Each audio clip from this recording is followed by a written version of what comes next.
صبح سویرے جب الو واپس آتا ہے تو کوا اس کے انتظار میں بیٹھا ہوتا ہے۔ چڑیا کے بچے بھی کوے کے پاس بیٹھے ہوتے ہیں۔ ارے الو انکل، اب ہماری ماں کو لے کر کیوں نہیں آئے؟ وہ کب آئے گی؟ ارے الو بھیا، تم اتنے پریشان کیوں لگ رہے ہو؟ نیلو چڑیا کے بارے میں کچھ خبر ملی؟ الو اداس ہو کر جواب دیتا ہے، ارے میرے بھائی، اس ظالم گدھ نے نیلو چڑیا کو بھی مار دیا ہے، اب وہ کبھی واپس نہیں آئے گی۔ الو کی بات سن کر چڑیا کے معصوم بچے رونے لگ جاتے ہیں۔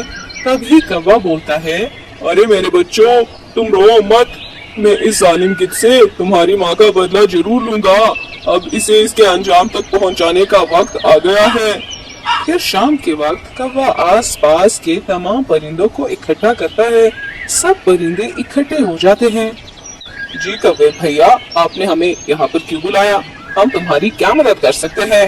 ارے دوستو، اب وقت آ گیا ہے کہ ظالم گدھ کو اس کے انجام تک پہنچایا جائے، ورنہ وہ ایک ایک کر کے سب کو مار ڈالے گی۔ میرے پاس ایک ترکیب ہے، کیا تم سب میرا ساتھ دو گے؟ ہاں میرے بھائی، ہم تمہارے ساتھ ہیں، تم ہمیں بتاؤ کہ کس طرح گدھ کا خاتمہ کرنا ہے۔ پھر کوا اپنی ترکیب سب پکشیوں کو بتاتا ہے۔ یہ ترکیب بہت اچھی ہے، ہم ضرور اسے مارنے میں کامیاب ہو جائیں گے۔ اس کے بعد وہ اپنے گھروں میں جا کر سو جاتے ہیں۔ صبح کے وقت الو اپنے گھر سے نکل کر گدھ کے گھونسلے کی طرف چل پڑتا ہے۔ گدھ اسے دیکھ کر خوش ہو جاتی ہے اور کہتی ہے، ارے آج تو شکار خود چل کر میرے پاس آیا ہے۔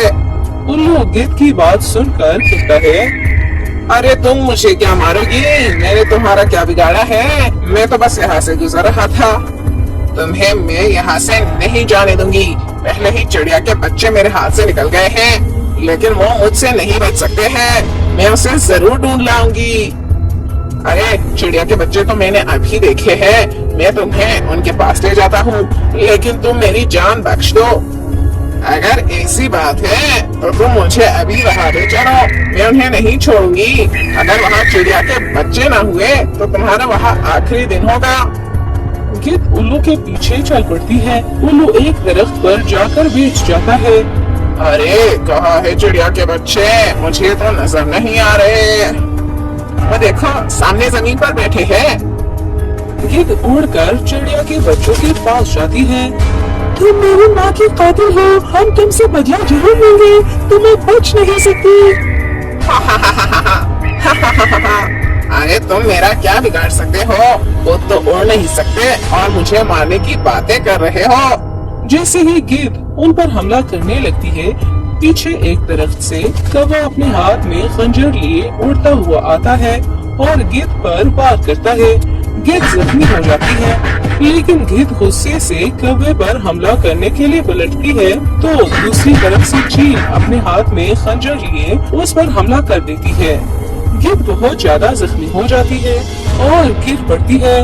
ارے الو کے بچے، تم نے میرے ساتھ دھوکہ کیا، تمہیں اس کی قیمت ضرور چکانی پڑے گی۔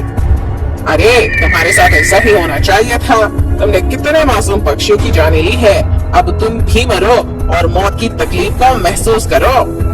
ظالم گدھ وہیں پر مر جاتی ہے اور اپنے انجام کو پہنچ جاتے ہیں۔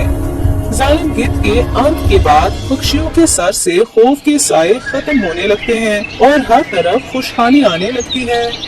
تو پیارے دوستو، اگر آپ کو ہماری یہ کہانی پسند آئی ہے تو ہمارے چینل مانا ٹی وی بندی سٹوریز کو سبسکرائب